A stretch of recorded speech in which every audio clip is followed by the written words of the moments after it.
Thank you. So as we introduce speakers, we'll bring them up here and then we'll give them the same kind of enthusiasm for sharing their time and their passions with us. So to stay on track with our schedule, we'd like to introduce our first speaker, Guillen.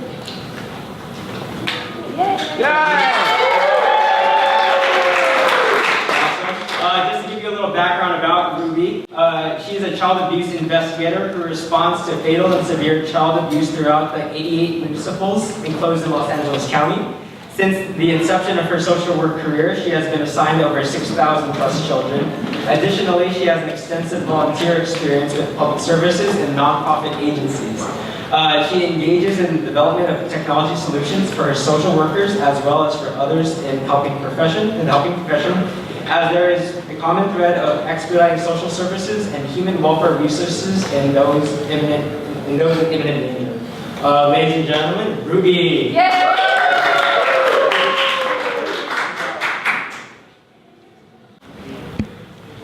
I apologize. I actually was working and was in the office at 5 in the morning, so I am a little bit tired. I look like that kind of tired. So. Basically, it's social justice advocacy through technology, right? They asked me, hey, you want to come and present regarding what you're doing? That's why I said justice and advocacy through tech. Okay.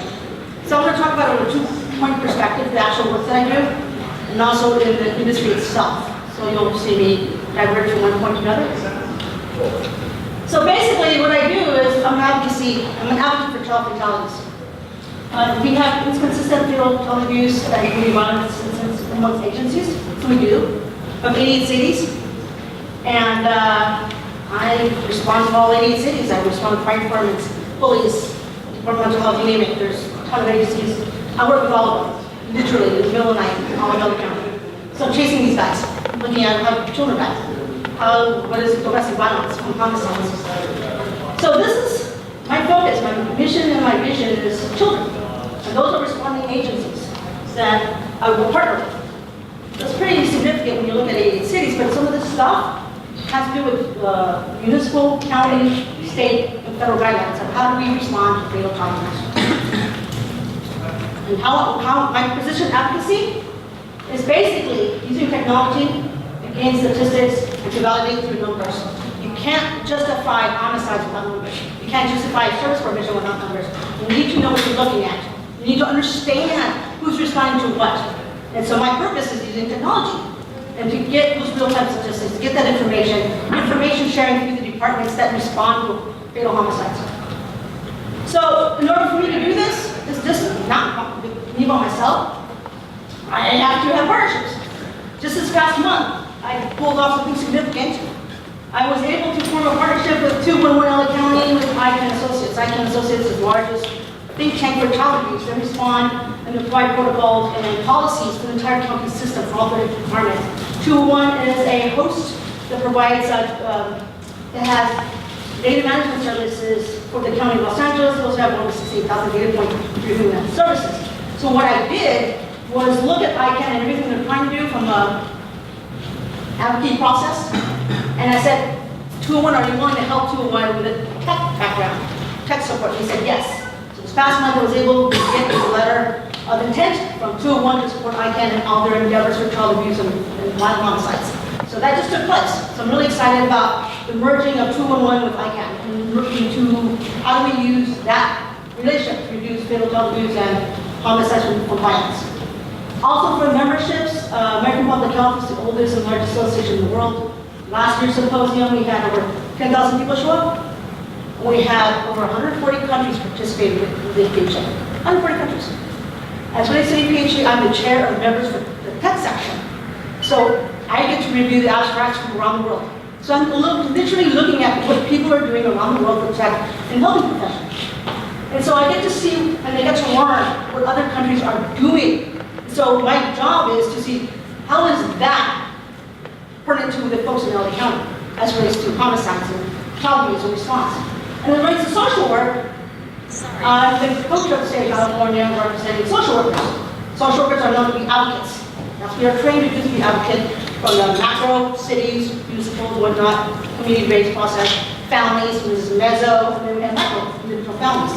So I am formally training as an MSW, Master of Social Work, and I also have a degree in information systems. So I'm bridging APHA and USW and TAP together to reduce fatal homicide. And I'll start with you guys, because I can do this by myself. And this is where I come in, because a lot of people assume that to be an athlete, you need resources, you need all these folks. Basically, you have to have the passion and a genuine interest in this process. Also, my thing is, you have to know who you are as a person. Because if you don't know who you are, your advocacy process is going to take a toll on you. It'll crush you. I'm going to tell a little bit about myself, so you understand where I'm coming from. I'm a former foster care from Miller County. So I'm a direct recipient of the county system as a client.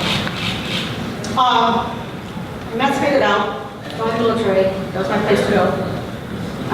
Became a social worker, and my sister to this day is still homeless. She lives beneath the bridge of the 605 freeway, the recipient. That's what happens when people look at services, especially on the television. So I miss my sister dearly. I really do. Also, when 2004 was diagnosed with cancer, the doctor says we'd dead in 6 months.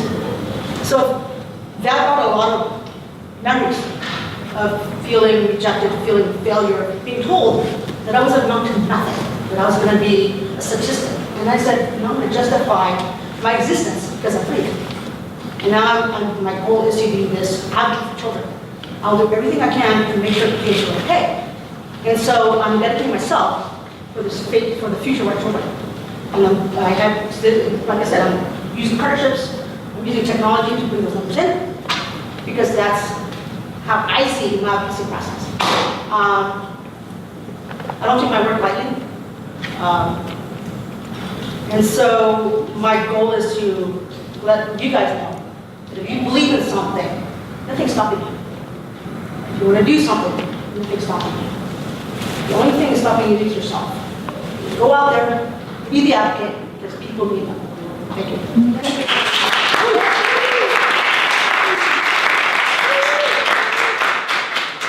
Thank you so much, Ruby. All questions we're going to direct towards our panel at the end. We're going to have a panel at the end hosted by one of our Make-It-LA mentors. So feel free to stick around for that. We're going to introduce our next speaker. Vincent Libretti. Vincent Libretti attended Parsons School of Design in New York, then worked at the Costume Design Institute at the Met. After moving to California, he was casted on the show Project Runway Season 3, if he looks familiar.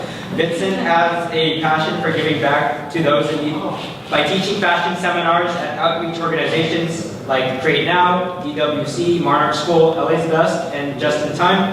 Vincent launched Accept, a fashion company that teaches and trains, hires those in need in order to bridge the gap of trade programs and finding work.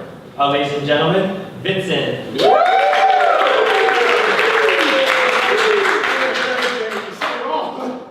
That was good. Okay, thanks guys. Thanks. I'm really happy to be here. Thank you for the opportunity. Okay, a little bit about Accept. Accept was born because in giving back, you teach these fashion seminars to students from outreach organizations from Los Angeles to San Diego. And all of a sudden I said, it's time to initiate or take these guys on a little bit of a journey from conception to completion. So we use fashion as a role model. And let's just check out this short video. My whole life I've never been accepted as I've never been accepted for who I was, and the word accept is such a strong word for me because I've never heard of that word. I've never heard someone told me, I accept you for who you are. I'm 20 years old right now. I still haven't graduated high school, so I'm still trying to get my GED. I dropped out. I wasn't interested in school. As how this company's called Accept, you accepted my work, even though it's I think it's unusual, but I love it. I love my work. I love what I made. Or with the help of you also, I love what this is and what I'm holding. I'm proud of it. Okay, that's really good. This is our handbag that we made, and there's Jonathan's artwork in there. And it's great, yeah? But something wonderful happened with this class. This class that we went on this little journey with, and this is what this is all about to me, and this is my speech to you guys today. These teams did not want a quick payout. What they wanted was to be a part of something. They all wanted to belong. They all wanted to grow with this program. And that was it for me. That stuck, and the rest is, you keep going. Okay, so after that was not hard and these guys wanted to be involved, I realized, okay, now, oh boy, the consumer. How do I get these guys to feel this good about this? So what we did was to open the company, we brought in the label, we created 3 categories, kind of like a personalized touch, you know what I mean? And the first category was Accept Wanda. That would be supporting teen runaways, and that would be a junior line. The second would be Accept Rita. That would be abused or homeless women. That would be a contemporary clothing line. And the third was Accept Jeremy, gay outcast teens. All right? Those would be your jeans, t-shirts, and backpacks. Now, this personalized approach, it gives our consumer the ability to pick and choose their own category. I mean, it's not like just, I want to support homelessness. So here, you could think of a family sitting down for dinner and possibly discussing things at the dinner table. Well, someone's going to know that kid who's having trouble in school because he has agenda issues with his sexual identity, and someone's going to know possibly someone's mom that went through a divorce and lost their job and is now on the street. And these things do happen because in LA, I believe the numbers are like 47,000 who have experienced homeless. 32% of those people have a bachelor's degree or greater degree, so it's out there, you know, it's real. So, okay, now getting back to this, whenever a customer chooses to purchase one of these products, what they're going to do is they're going to support growth in that sector, right? So it gives us the opportunity to teach, train, and hire, and that's giving back 2.0, we think. Hiring or giving a job is the name of the game. It's long term. And that's building our communities. We really love it. Okay, Jonathan, that's back to me. But Jonathan, you just saw in the video, I'm happy to say that we just got him a job at a well-known production facility here in Los Angeles who's helping Accept as well, and who's doing a lot of our new product for us. So it's a really, really, really good thing, okay? Now, about the customer, they keep going back to the customer because it's not the kids that is a difficult thing. Because when we start to teach a class of 17, 4 of the kids just come out and they just are so talented, and it's like you're going to adopt a dog. It's a Velcro situation. These guys do not leave you. And it's all you do is listen, and all you do is show them that they're important. So that's not the hard part, okay? The hard part is the consumer. So now we thought that, well, you know what? Let's create a program called Lasting Impressions. And that program, it's like building a targeted customer base with an app, so to speak, yeah? So the QR code goes on the hang tag, and then the customer would pick up the garment and access the QR code, and there comes this great video message. And it invites them to join the network, but the video message is one that is very compelling. It's one that really stimulates them to want to share, so to speak. We asked them at the end, hey, you know, there's got to be a noteworthy situation in your life. How about it? Why don't you just record a video, send it back to us, and we could share that experience with our teens. Well, we showcased the video at teen gatherings, and then we asked the teen who's connected to what video. The email goes back to our consumer, and voila, this is how this is going to go. So the app then becomes a portal for our community. Everyone can get together, looking to make a difference, you know, feeling good about themselves and moreover, each other. So that's a really, really good thing. And this human experience that we deliver, the key thing about that is that it empowers our customers and our teams to feel part of this business. Without that happening, there is no growth. In other words, they are almost both called the architects of our brand. They are very important to this brand. I think that's about it, except for I'd like to close with this. You know, fashion is the second largest polluter there is on the planet. There are a lot of addictive people out there that are filling landfills. But our mission is to let those people know that feeling good about yourself is not a challenge, it's a necessity. Thanks, everyone.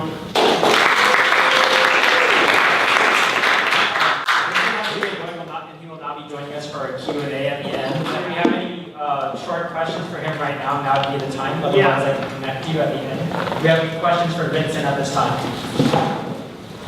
Thank you. Oh, we have one question? Oh, yeah, hi. Yeah, hi, how are you? Hi. I'm just going to speak loudly. What I loved about what you said was you customized the different lines, junior, the 3 different categories. Has that proven to work? Does the consumer feel more attached to the cause when they pick? Inevitably, it makes everything more comfortable and personal, and that does work when it's taken into that level. Yes, 100% it does.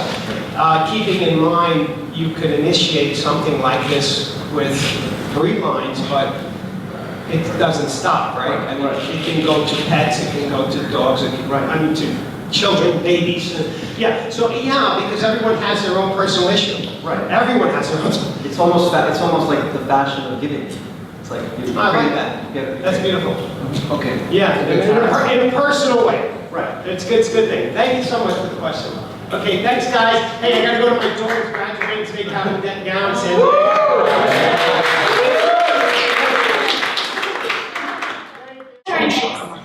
Guest, Hidden Tears partners with nonprofits across the country to raise consciousness through media on gender inequality, sexual abuse, and human trafficking, all of which are intrinsically connected. They create films, series, and virtual reality in collaboration with experts in the field of women's rights, gender studies, and human trafficking. Jason Gurvitz is a filmmaker and co-founder of Hidden Tears, so let's welcome Jason.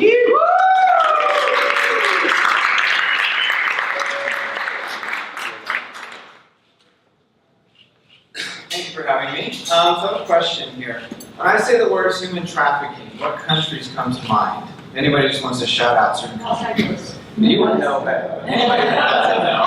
Thailand. Thailand, what else? Anything else? Vietnam. Vietnam. Mexico. Brazil. Okay, it is true that human trafficking is happening in all of those places, but what most people don't realize is that the United States is one of the leading human trafficking countries in the world. And so we created Hidden Tears because we realized as filmmakers that most people weren't aware of that. And the reason I found out about it, and I'm very involved in social issues, and I make documentaries all over the world, but I was put in touch with a group of special forces and Navy SEALs who rescue American children who are trafficked overseas. So they're American kids who are taken from places like Santa Monica and Pacific Palisades and Beverly Hills and places like that all over the country. And they're taken to Central America and China and Russia and Saudi Arabia. This is actually happening. We made a little documentary so that they could raise money to continue to do these rescues. They're very clandestine, they do not work with the United States government, they completely violate Geneva Conventions, and they kill anybody they have to kill, and they bring people home when they have to bring them home. And so we made a documentary to show the work they were doing, specifically so that they could raise money with very private, high net worth individuals. And so we sent GoPro cameras on real rescues in Central America, and we got Mira Sorvino on board, and she helped make this piece. And they're now using it to raise money because it costs between $25,000 and $250,000 per rescue to rescue these kids. And so just to give you an idea, there's about 600,000 to 800,000 people worldwide who are bought for human trafficking. Many of them are children. And so the reason why human trafficking is becoming the leading kind of trafficking over drug trafficking is because drugs can only be sold once, but children and people can be sold many times. So to give you an idea, most children that are taken from the United States overseas are between the ages of 4 and 13 years old, and they're forced to have sex with 30 to 40 men per day, about $80 to $90 a pop, about 30 minutes to 40 minutes each. And then there's domestic sex trafficking, which is primarily run by cartels and gangs and mafias and pimps.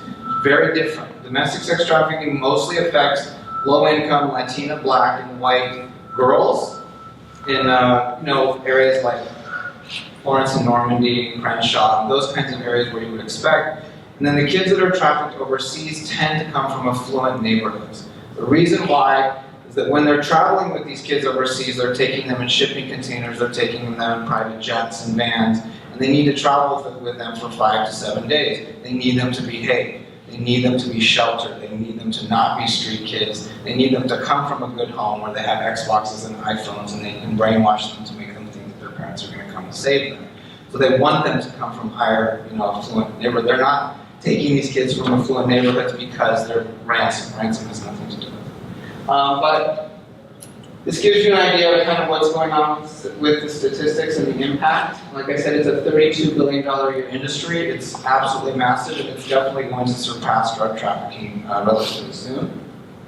So what we did is we realized, okay, well, we made this piece about these special forces, and they're using it to raise money, but they gave out private information that they don't want anybody to hear or see. They didn't want their faces to be seen, so we couldn't share it on Facebook. We couldn't submit it to a film festival, so we were like, we didn't know all this.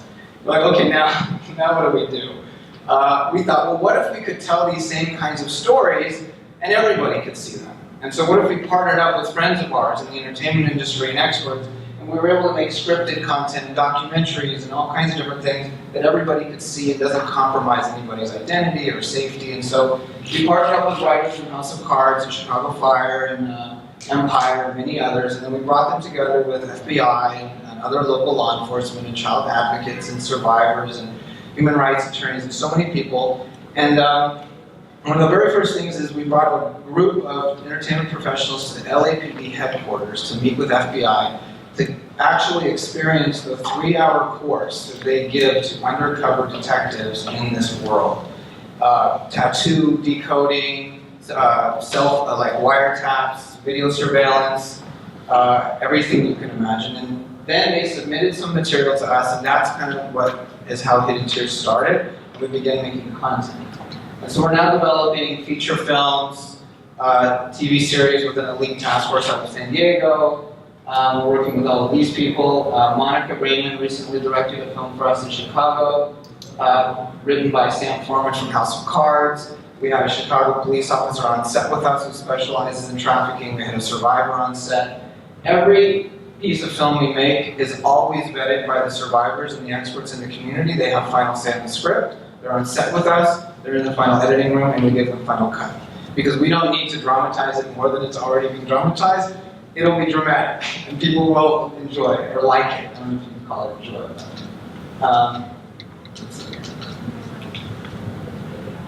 So what we also do is we make this content, and then we host live events, and we raise money for the actual boots on the ground organizations that are doing this work. Saving Innocence, Rights for Girls, Traffic Free, Treasures, there's so many organizations. And so we feel like if we can make this content and these organizations can actually use it to raise money, then our content is not only being used to educate and make people aware, but people are actually able to use it to raise money, like tangibly. So that's what we're trying to do. And so this was one of the films that we made. It's a dance piece with 6 dancers. We partnered up with an organization out of New York called the Red Sand Project. They sent us 2,000 pounds of red sand and 500 pounds of powder. And we put 6 dancers, and they told the emotional journey of a trafficked girl. And this is being used all over to help raise money and awareness. And then we made an animated piece as well called My Father's Son for an organization called Culture Refrain. And so, yeah, I talked about this, about telling, I'm trying to give a Cliff Notes version of this, because I'm going to go through this really quickly. But this is behind the scenes of Tanya in Chicago. That's Monica there. And the last thing I want to say is the main reason why I'm here is because we're now doing virtual reality, and we partnered up with a company called Emblematic. I don't know if you guys, anybody here knows much about virtual reality. We're working with an amazing woman named Nani de la Peña, who's going to work for the Wall Street Journal and Google and New York Times. And so we're now creating a volumetric virtual reality where the participant can actually enter the world that we're creating. And so we're going to have dancers, 5 A-list celebrities dancing in red sand, red powder, red water, red animation, and red fabric to tell the emotional journey of sexual assault survivors. And we have somebody working with us from the Obama administration that worked on human trafficking research and sexual assault. And we're going to basically, with our brand partner, Global Citizen out of New York, we're going to create this content to actually create a call to action so that people have physical incentive and ways that they can donate, they can volunteer, and they can help pass legislation. We're using media to do, in some cases, do more than the politicians can do. Thank you. Thanks so much,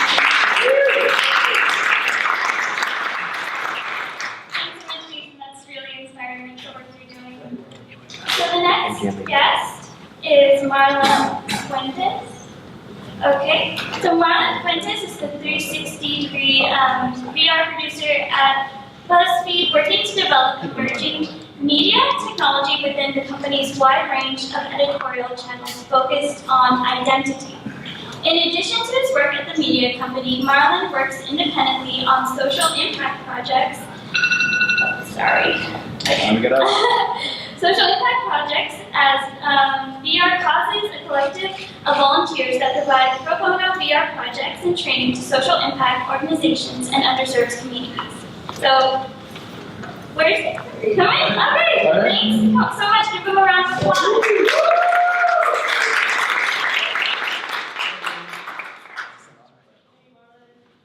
Hey, I like to see familiar faces in the crowd. So yeah, this is me. My name is Marlon Fuentes. If you would have asked me, a year and a half ago, what I'd be doing now, I probably wouldn't have said working at BuzzFeed making 360 VR. But as I always like to kind of explain the nature of this industry, it's kind of like measuring your time in the game in dog years. It's like 1 year is actually like 5 years. Just already we've gone through a few different cycles of innovation in terms of the equipment that we use. And I have a few projects that I want to share with you guys. I didn't really prepare a PowerPoint or anything, but I wanted to kind of walk you through my experience. Tell you one thing, most people in VR don't look like me. Okay? And so for me, it was really, really important to not just talk about VR, because everybody kind of got excited about it, and it was all over the news, 2015, like New York Times starts releasing cardboards, hype. But it was really important for me to not just be talking about it, but to actually be making it.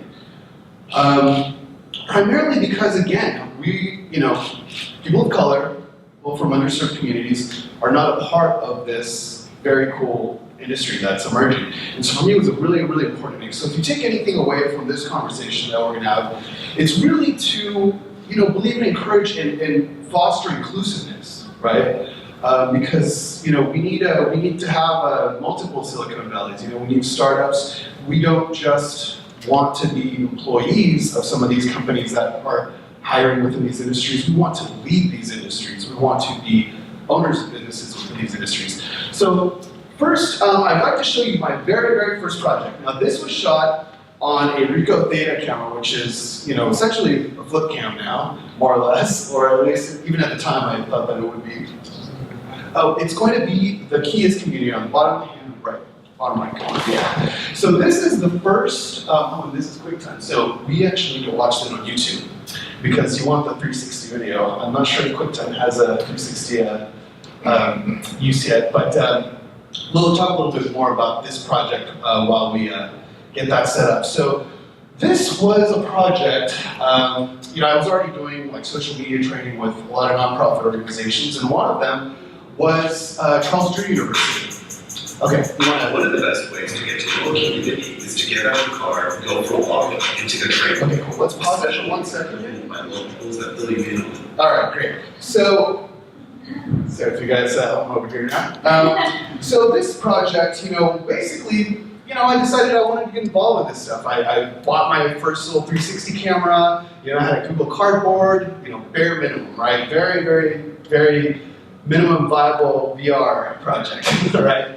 And so I approached this organization and said, hey, you guys, would you like to tell your story in 360? And they didn't even really know what I was talking about. And so then we began sort of the process of education, of training, because part of inclusiveness is about acclimating everyone to change. You can't just shove it down everyone's throat, right? And that's, if we look back at some of the, futurists of the 70s, Alvin Toffler, one of the things that he actually wrote a book called Future Shock that's about this. It's about acclimating people to change so that they don't get this sudden shock, similar to culture shock, right? Where you wake up and it's a different world. And so this is, I think, a great example of how we can work with community organizations to bring them and have them be a part of this movement of this emerging technology. And so now I've learned quite a bit since then. 11 minutes is an eternity, this stuff, particularly if you're wearing a headset. But we didn't know any better. We didn't know any better. That's kind of one of the lessons, is that just go out there and do it. Consumer grade 360 cameras are available on Amazon for like $200 now. And so what I always, communicate to social impact organizations is like, hey, this is within reach. Get started on this. This is essentially just another option for you. And particularly for social impact organizations, you want to take people to your places. The grant officer may not always come out to your site. I mean, you're lucky if they, actually spend the time to drive across town, far away from the ivory towers of, Century City to come visit you. And so this was a really, really great opportunity. I'm going to play here. Stories, people, and places that we can put in. In this episode of Soul of the City, we visit the South LA communities of Compton and Florence. In the past few decades, the area has played a huge part in the pop culture lexicon worldwide, from major motion pictures. So obviously we're watching this on a monitor, so you're not getting, the whole experience. What it takes to leverage the talent and potential family around so that barriers are told through the experience of our guides. Carol, yeah. Okay. So we learned quite a bit here, but one of the things that really is a big lesson was about being able to narrate through voiceover, right? And also my background. If you actually want to see the volume down a bit. And so Carolyn invited us to attend an event. My background is in ethnography, and so that was a huge sort of benefit to this project because in ethnography, anybody heard of ethnography before? Anybody have yeah? Quick definition, anybody? Yeah, what is it? What is it? Oh, well, okay, well, in so many ways, you're basically a professional guest. The difference between an ethnographer and an anthropologist is an ethnographer kind of doesn't keep as much of a distance between them and the people that they're working with. An ethnographer would come and study a group and offer to hold the baby, wash the dishes, and really kind of immerse themselves, because even the interaction would be revealing about the people that they were studying. And so when we went out to film, this is an event where Kendrick Lamar was getting the key to the city of Compton. And we went out, and I spent the whole day sort of walking with them. I asked them to take me to some of the places that they, that they were primarily doing their service, and they're focused on women's health issues. And so a lot of this was kind of focused on that, but just also giving people a sense of place, right? A sense of where these folks are working at. Let's go to another video. Now, fast forward to some of the most recent stuff. Who here was at the Women's March downtown? Yep, awesome. So we were very lucky to have, been present for an amazing moment during the Women's March. This was that one. Okay, great. So this is now not with the Ricoh Theta cameras. This is now with a GoPro setup. And this is a very journalistic piece, but this was featured at Facebook Cafe recently. Some of you all may have been there. And what made this a really great experience is that everything within 360 degrees was of visual interest. And that's kind of one of the sort of key learnings about making 360 video, is that it's not really a great experience if, part of the 360 is like the wall or something, right? Like it can be kind of cool, but this was, I think, a really, really great example of an opportunity for 360. Because as you get involved with this stuff, people will begin to ask you to kind of shoot everything in 360, and, to be quite honest, when it's just not necessary. And so here you have, the cool thing about this is you can watch this video over and over and focus on different things. If you keep scrolling this way, there's going to be a dancer. Now this guy right here People love this guy. People watch this guy and just, I mean, they watch all the time. They always mention this guy. He is just having a ball, right? But he's just part of the whole story. You know, these are things that are often left out, you know, in the editing process when you're shooting TV. And so you also have this Brazilian group of dancers to the left. You have the drummers. You have the signs. And my friend Jenny McGurk from Manchester, she is the one that did the voiceover, and I told Jenny, I was like, Jenny, describe this to me as if I were a vision impaired, you know, individual. Like, tell me what it felt like, tell me what happened. You know, she mentioned the day before there was a huge storm, and the day after there was a huge storm, like all this very figurative language. And so when approaching this type of work, you know, I would encourage you to experiment and kind of go beyond what they may normally teach at universities for journalism. You know, this is a very speculative space.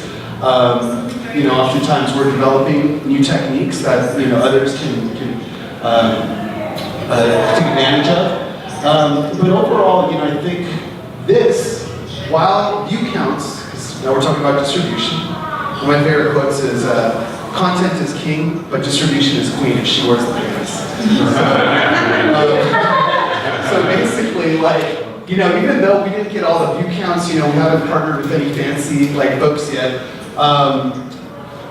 this was not meant for people today. I hope that this is part of a final exam in a middle school in the future. The type of learning, the type of recall, the type of analysis is much different than just memorizing a bunch of facts, right? Many different interpretations, really testing whether kids are like internalizing this stuff, right? And so kind of that's where we're at. So to approach a lot of this stuff, you know, I would say don't be discouraged by where things are today, where the technology is today, where the viewership is today. You know, skeptics are going to continue to, you know, kind of put it down. We're working for the future, you know, and you know, thinking back to my high school, middle school experience, we had these like really tattered books with like little tiny pictures of major events. So imagine a Martin Luther King speech shot in 360 in this way, right? So anyways, so I encourage all of you guys to try this out, and I'm happy to, you know, answer any questions or talk more about it. Yeah. Thank you. All right, perfect. Thank you, Marlon. We just had a update with one of our speakers. Unfortunately, Nat Pohlson from Omaze was feeling ill this morning. He just got back to me. He tried to rally, but he will not be here this afternoon, unfortunately. So we wish him a speedy recovery. But for those of you who don't know of Omaze, we can introduce you to their work. And then if you have any questions or want to get in touch specifically with their company, feel free to reach out to me, and hopefully I can connect you to the right people at Omaze. But if you are not aware of their work, here it is. Welcome to Omaze. Good shit's happening here. I've got extra pep in my step, and I'm going to tell you why. Omaze and I, say hello, Omaze. All right, that's enough. Want you to join our family. But not just to visit. You'll actually get to be in the movie. That's right, you'll be in Star Wars. Come to LA and crush things in my tank. You're gonna see me nude eating a donut. That's a promise. That's an Omaze promise. Perhaps even engage in a battle of wits? Kidding. Or am I? I guess we should tell you that your dream is coming true. You Oh won. my gosh, you're kidding! oh my god, I just won! Does anybody here watch Parks and Recreation? You're going, you're going!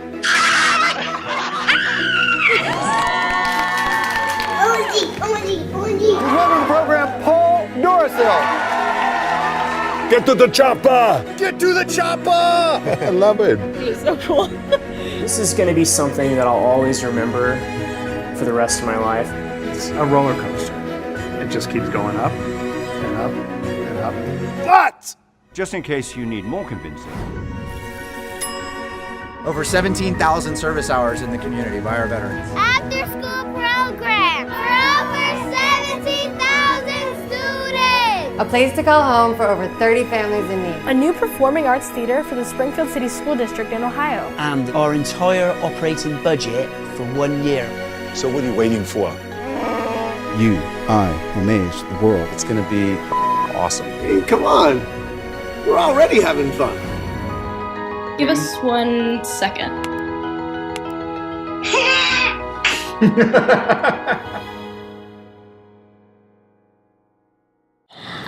little background on Omaze. Omaze has disrupted traditional models of fundraising and has raised millions for charity through campaigns ranging from a chance to appear in Star Wars Episode 7 to riding a tank and crushing a car with Arnold Schwarzenegger, that would be really cool, to walking the red carpet on a date with George Clooney. So it's definitely a really great way to raise money, and obviously it gets everyone really excited. So now I'm going to pass it off. Thank you, Charity. Now, that concludes our speaker series, but we will have our Q&A session, so we'd like to introduce Bache, who's president of Alpha Productions and a mentor at Macon.LA, and if I can invite all our speakers back up for our Q&A session, that would be great. Can we get a round of applause for our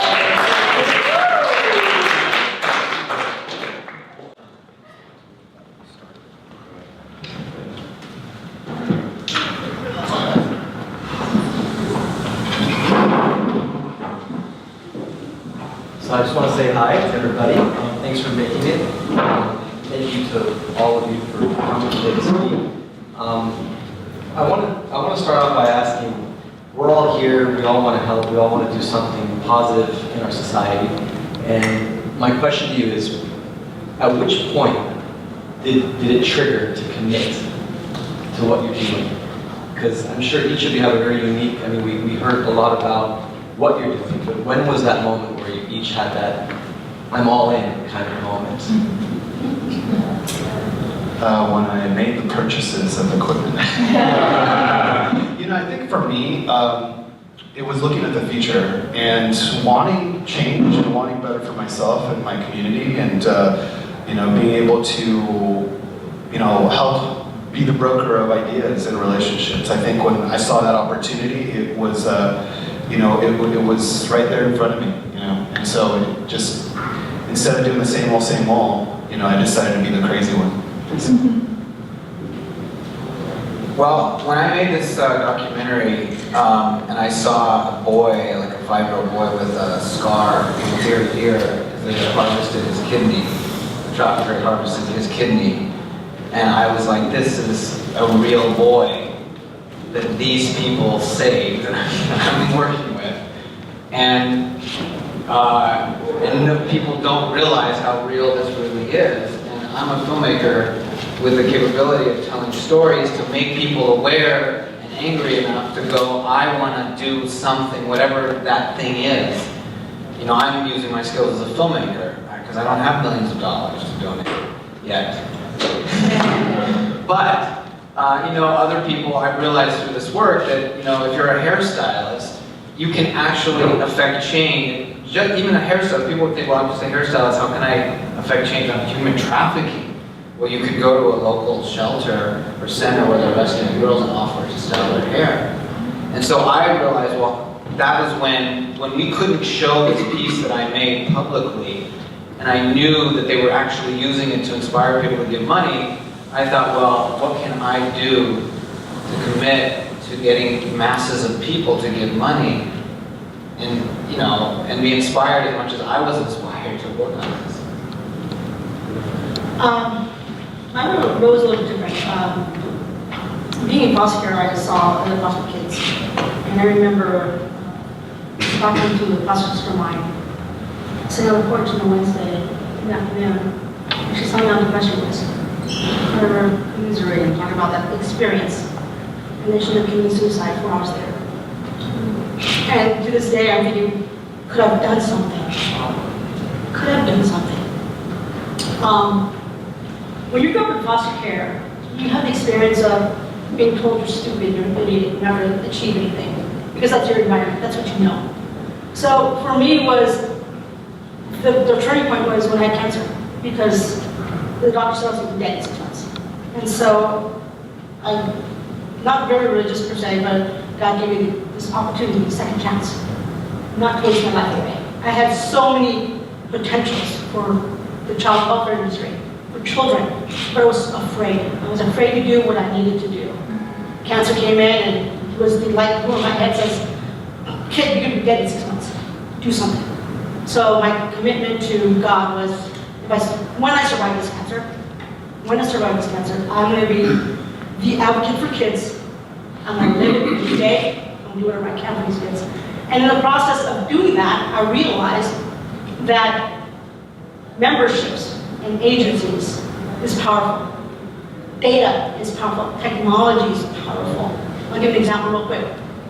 I was with one of the agencies, we were talking about child sex trafficking, by the way. Because LA County had 132 kids down in Cotton. And there's some other numbers. I actually have the book in my bag. I can give you other numbers. So I was trying to get child sex trafficking in the county's crosshairs. And I was told no. So what I did, because I'm a county agent, I don't want to have conflict of interest. So I signed up at a hackathon. At my 158 at work, and I created a mobile app for sex trafficking. And I gave it away for free.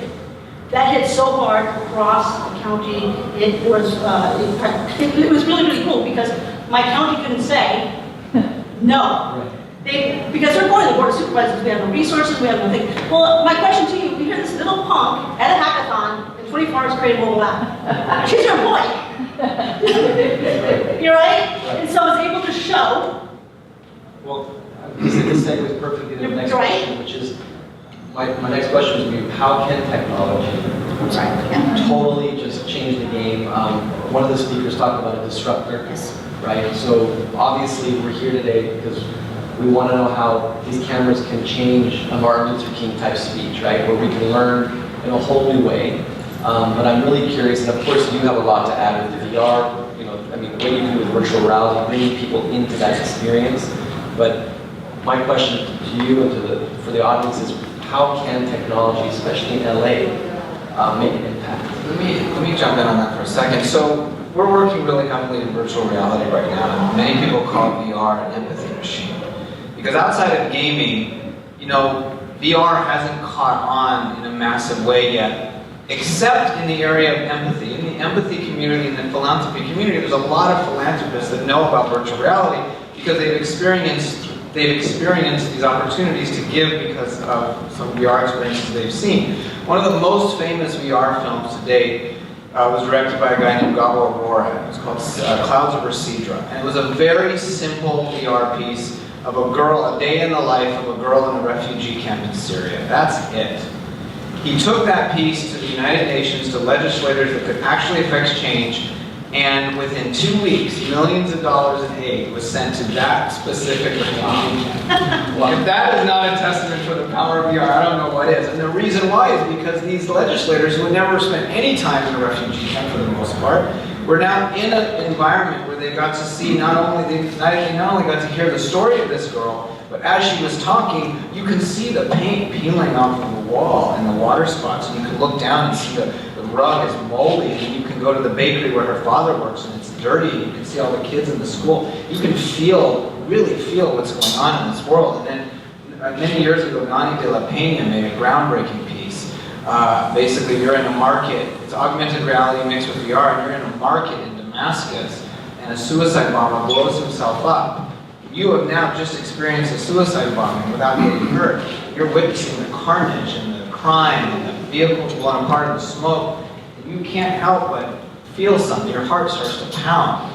So there's so many ways that virtual reality is being used to incentivize philanthropists to give money and incentivize communities to get involved and to pass laws, because you're there, if you're experiencing somebody in a real 360 environment feeling hungry, and you have the capability to do something about it, you're going to do something. More likely than if you're not watching VR. Was that an actual bombing that he caught on 360 camera? No, it was all recreated. Okay, I was going to say, maybe that's...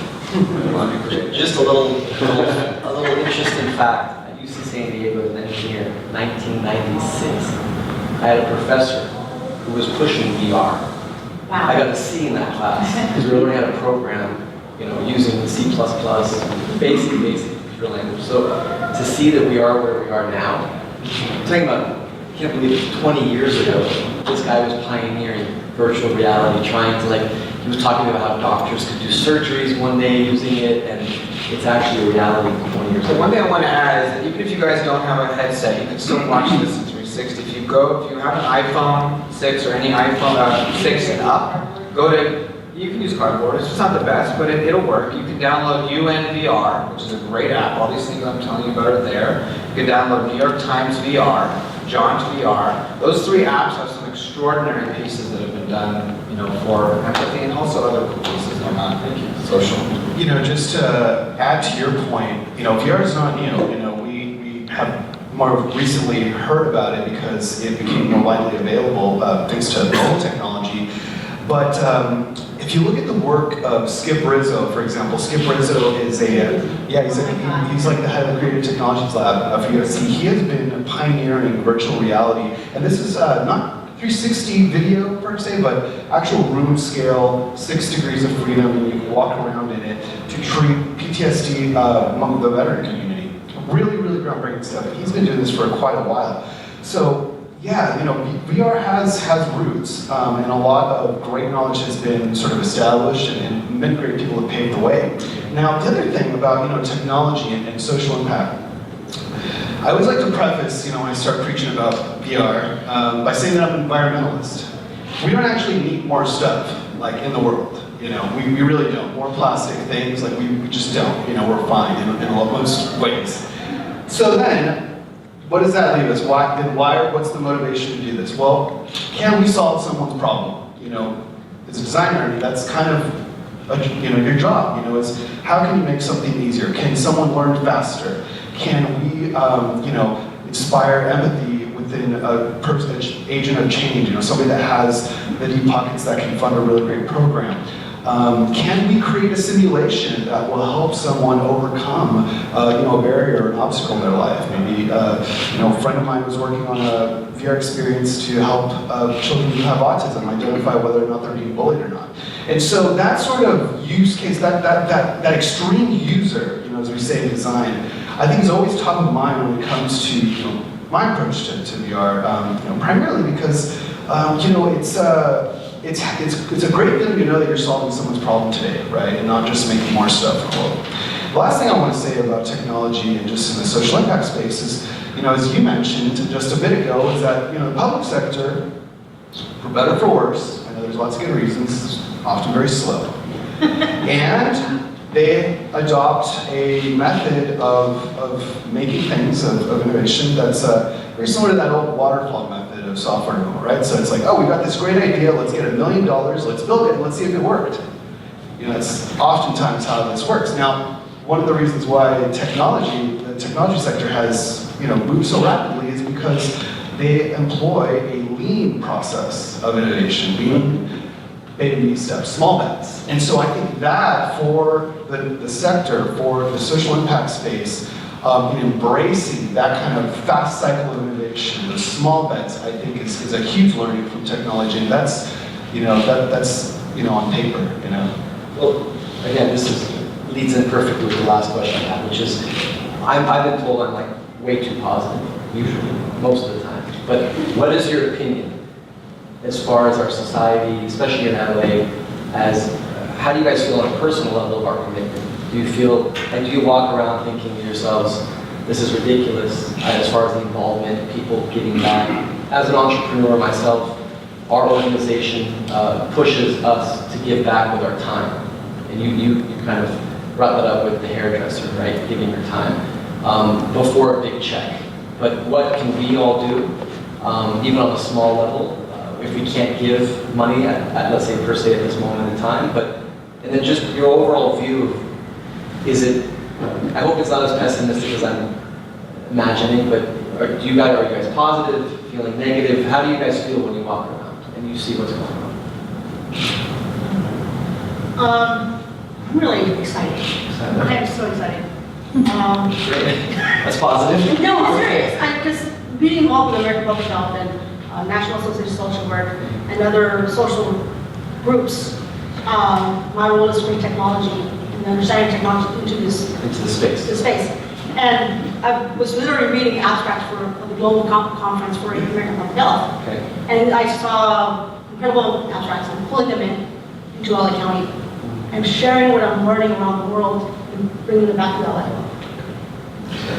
I think if you look at the pro bono movement that's happening right now. Young people that are dissatisfied with, just simply having a job and, not creating impact. If you look at what, Deloitte's reports say is that, young professionals, millennials particularly, want to make an impact. And so if you look at, the Taproot Foundation, there's lots of social enterprises that are creating very inventive business models that allow them to give back. So I think I'm very optimistic about the future. I think it's just about, I think Simon Sinek was saying that millennials' currency is purpose. Not money, that's not money. He said that, and he bashes millennials. Right. So, he's a common philosopher. Exactly, yeah. I get confused too at times, yeah. I mean, you said it, you kind of took the words out of my mouth. I'm feeling very positive. I think as a filmmaker, you have to be positive to make art, because I made a documentary once where Kevin Smith said, the filmmaking is not like being a flautist or being a cellist or being a painter. He goes,